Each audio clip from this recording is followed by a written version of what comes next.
Buenos días, mi nombre es Angélica Aparicio y en este video quiero profundizar en las tres versiones que tiene la perspectiva empirista clínica sobre la enfermedad, que son la anatomoclínica, la fisiopatológica y la etiopatológica, y estas tres relacionadas con el proceso de la caries dental. Empecemos.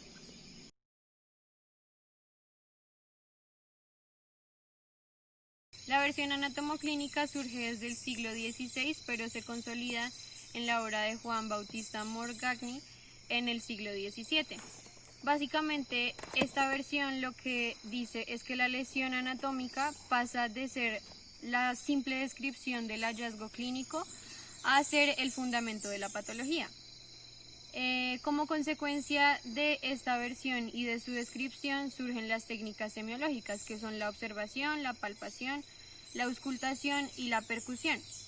Esta versión tiene dos procesos, digamos, que son la observación y la razón. Entonces, la observación es el punto de partida en donde podemos identificar la lesión, pero la razón es el proceso cognitivo que utilizamos para anticiparnos a la aparición de la lesión.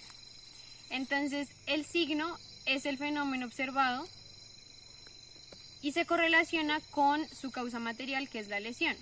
Entonces, en resumen, lo que dice esta versión es que la enfermedad existe solo en el momento en que se identifica la lesión. Si no hay lesión, no hay enfermedad. Los signos son la forma en la que se manifiesta la lesión.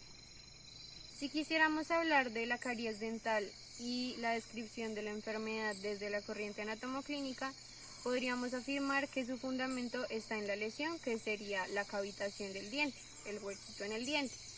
Sin embargo, esto vendría siendo errado, pues la única forma de detección de caries y de diagnóstico de caries dental no es solamente en cavitación, sino también en los estadios iniciales, que se pueden identificar como mancha blanca o que en algunos casos ni siquiera podemos observar clínicamente ni diagnosticar clínicamente, sino histológicamente se puede observar la desmineralización en el diente. Hablando sobre la corriente fisiopatológica, inicialmente los autores afirmaban que la fisiología era la anatomía en movimiento. Sin embargo, tiempo después se dieron cuenta que la fisiología era independiente de la anatomía. Y esto lo explicaban en el texto por medio de una ejemplificación, y esta era que se podía lograr entender la fisiología de la respiración sin necesidad de entender la anatomía del corazón y de los pulmones. Por tanto, se afirmaba que la enfermedad era un proceso fisiológico y que el signo no era más que la expresión de estos procesos fisiológicos que iban ocurriendo al interior de un cuerpo. Entonces se afirma que el proceso de la enfermedad se identifica no en el momento en el que aparece la lesión, como en la corriente anatomoclínica, sino en el momento que aparece una alteración funcional. Y esta alteración funcional concuerda en el tiempo con la aparición de los síntomas. Por esto es que la salud se puede describir, y ellos la describen como la ausencia de síntomas. Entonces, hablando de la caries, desde este proceso fisiopatológico, podemos entender esta enfermedad con dos actores principales, que son el biofilm, compuesto por diferentes microorganismos, y diferentes sustratos, principalmente compuestos por azúcares o carbohidratos.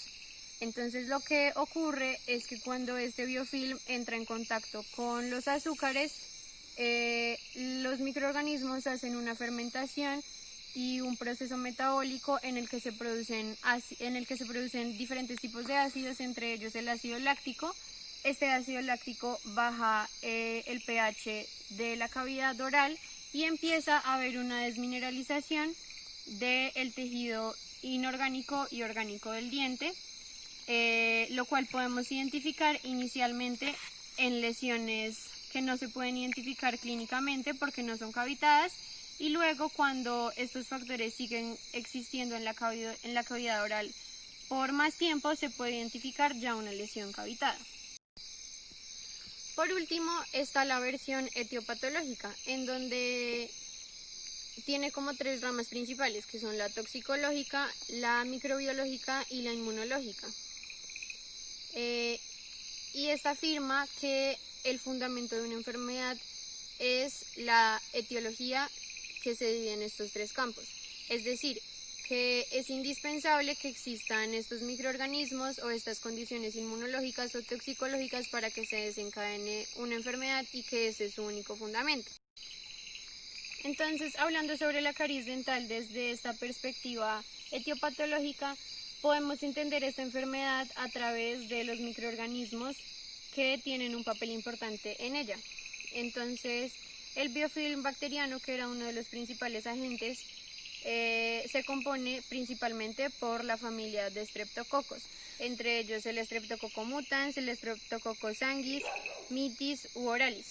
Y también hay otras bacterias que hacen parte del grupo de los colonizadores secundarios, como por ejemplo el Fusobacterium nucleatum, los actinomyces, entre muchos otros que hacen parte del proceso de la caries dental.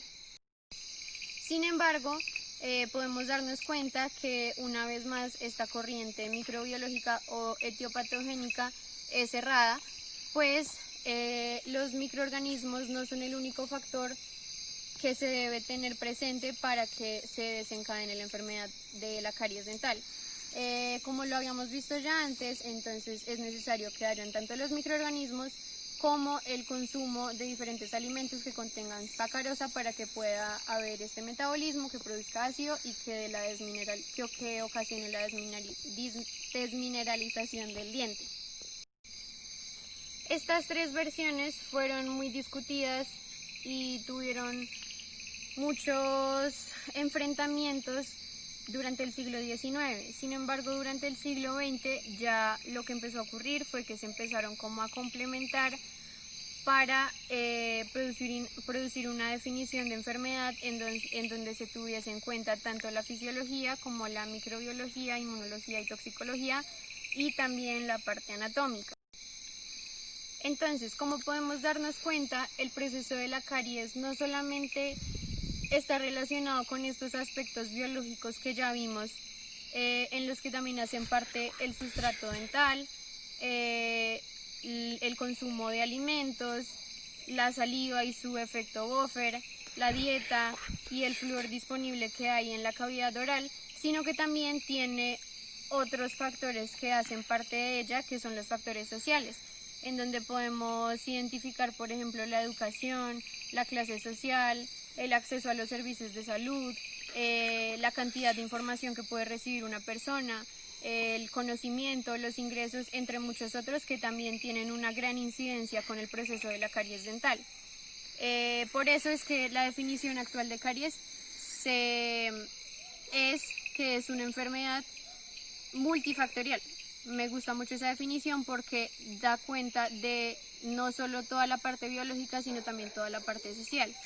Y por eso también, por ejemplo, en la historia clínica de la facultad, cuando vamos a hablar de caries, tenemos un formato específico que es sobre los factores de riesgo, y dentro de estos factores de riesgo se involucra también toda la parte social. Con esto podemos entender mucho más a fondo la conclusión que pienso que nos quiere dejar esta clase, y es que no es solamente importante la parte biológica al hablar sobre una enfermedad, sino también tener en cuenta a la persona como individuo y a todas las condiciones que lo rodean, sociales, económicas, culturales, que por supuesto inciden en su vida y que tienen una relación completamente directa con las enfermedades que pueda llegar a tener esta persona y el proceso de esa enfermedad. Entonces, bueno, espero que haya sido claro todo. No haberme enredado mucho en la explicación, creo que ya pues lo entenderán un poco mejor en cariología. Creo que ya está oscuro, espero que se esté viendo porque se anocheció mientras grababa el video. Y nada, muchas gracias a todos.